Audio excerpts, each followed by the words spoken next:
In the early 2000s, there was one face that represented everything Hollywood wanted to sell to the world. She was young, she was magnetic, she was everywhere.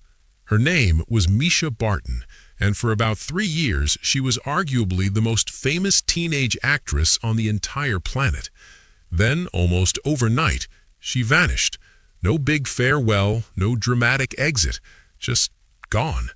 And for years, the public did what they always do when a young woman disappears from Hollywood. They made jokes. They pointed fingers. They said she lost her mind or couldn't handle the pressure. The tabloids ran cruel headlines. Late-night hosts made punchlines out of her lowest moments. But nobody stopped to ask the real question. What if she didn't fall? What if she was pushed? Because there was a man operating behind the walls of Hollywood during that exact era who had the ability to make a single phone call and erase someone from the industry entirely. He didn't need a weapon. He didn't need a courtroom.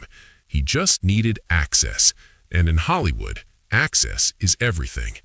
His name was Leslie Moonves, and at the peak of his power, he ran CBS, one of the most influential media and entertainment companies in the world. He sat at the very center of a web that connected studios, agents, publicists, and the press.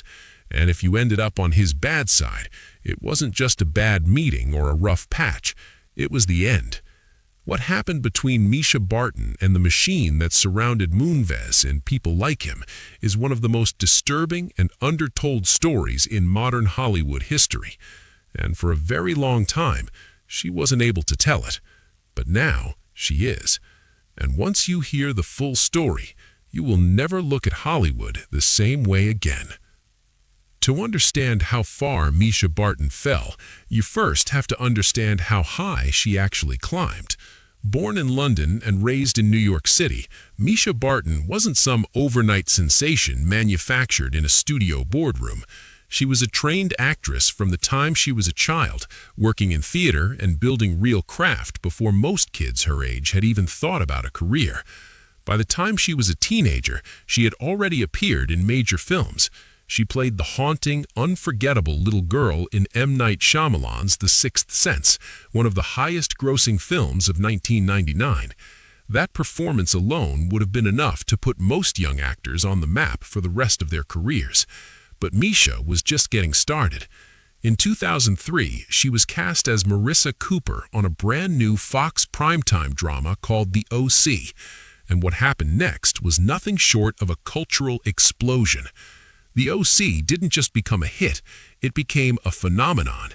It redefined what a teen drama could look like. It had music, fashion, emotional depth, and at the center of all of it was Mischa Barton. Her face was on magazine covers. Her style was being replicated in malls across America. Teen Vogue, Rolling Stone, Cosmopolitan, she couldn't walk anywhere without cameras chasing her. She was the face of a generation, a bona fide star. And unlike a lot of actors at that level, she wasn't just coasting on looks. She had genuine range. She could carry an emotionally complex scene in one episode and do something light and comedic the next. The industry insiders were paying attention. The offers were coming in. The future seemed absolutely limitless. But here is what most people outside of Hollywood didn't understand. The higher you climb, the more dangerous it becomes. Because the higher you are, the more valuable you are to the people who want to control you. And in Hollywood, there have always been people whose entire power structure depends on owning the talent beneath them. Mischa Barton was about to discover that the hard way. To understand what happened to Mischa, you have to understand the machine she had been dropped into. Hollywood in the early 2000s was not the scrubbed, PR-managed, publicly accountable place it pretends to be today.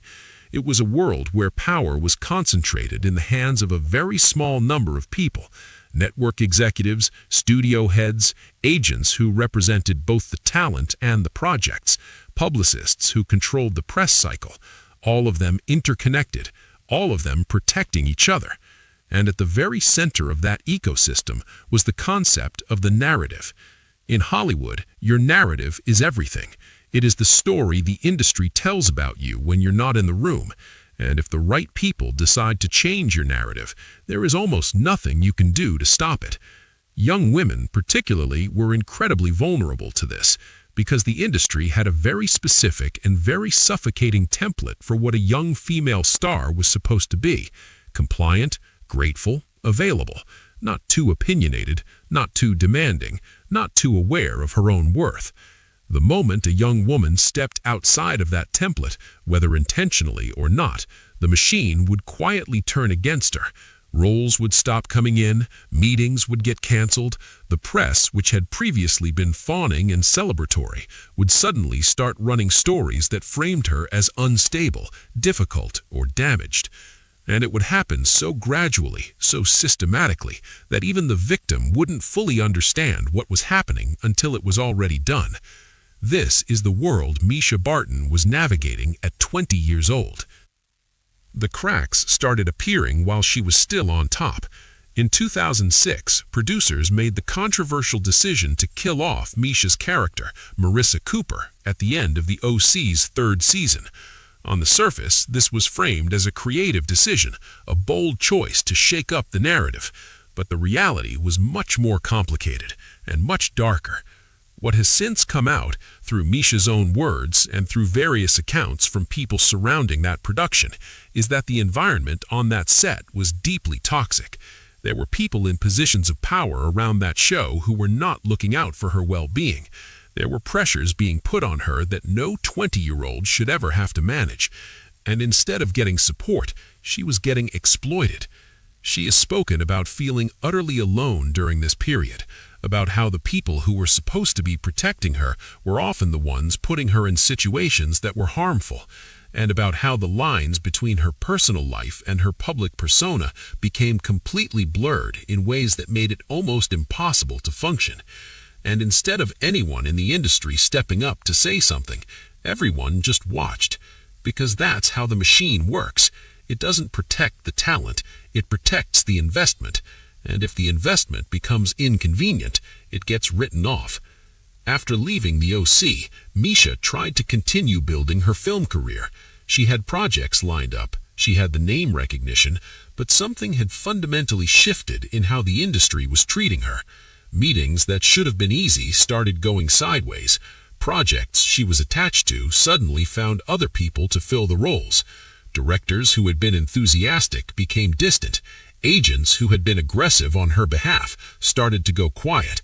And Mischa, still young, still trying to make sense of what was happening, started to spiral. Here is where the story gets brutal. Because while Mischa was struggling privately with anxiety, with isolation, with the very real psychological damage that had been done to her during some of the most pivotal years of her development as both a person and an artist, the tabloid press was circling like vultures. Every bad day became a headline. Every moment of visible vulnerability was photographed and sold and turned into content for people to consume and laugh at. She couldn't walk anywhere without cameras chasing her. The press that had once called her the queen of her generation was now running headlines that questioned her sanity, and nobody in the industry stepped forward to defend her. Nobody called out what was happening. Nobody said this young woman clearly needs support and protection, not mockery. Why? Because the machine had already made its decision about her. She was no longer the asset. She was the warning. She was what happened to you if you didn't play the game correctly. And the game was being refereed by people like Leslie Moonves, who by this point was one of the most powerful men in the entertainment industry. He ran CBS with an iron grip. His word could open or close doors across multiple networks, multiple studios. Agents feared him. Executives deferred to him. Journalists who covered the industry were careful not to provoke him because he controlled an enormous amount of content and talent. His name was Leslie Moonves, and at the peak of his power, he ran CBS, one of the most influential media and entertainment companies in the world. He sat at the very center of a web that connected studios, agents, publicists, and the press, and if you ended up on his bad side, it wasn't just a bad meeting or a rough patch, it was the end. What happened between Misha Barton and the machine that surrounded Moonves and people like him is one of the most disturbing and undertold stories in modern Hollywood history. And for a very long time, she wasn't able to tell it. But now, she is. And once you hear the full story, you will never look at Hollywood the same way again. Misha Barton's lowest moment came in 2009. She was hospitalized under a psychiatric hold. The media coverage was relentless and merciless. It was treated like a spectacle, like entertainment. Paparazzi camped outside the hospital. Websites ran countdowns. People who had never met her in their lives debated publicly about what was wrong with her, and almost no one stopped to ask what had been done to her.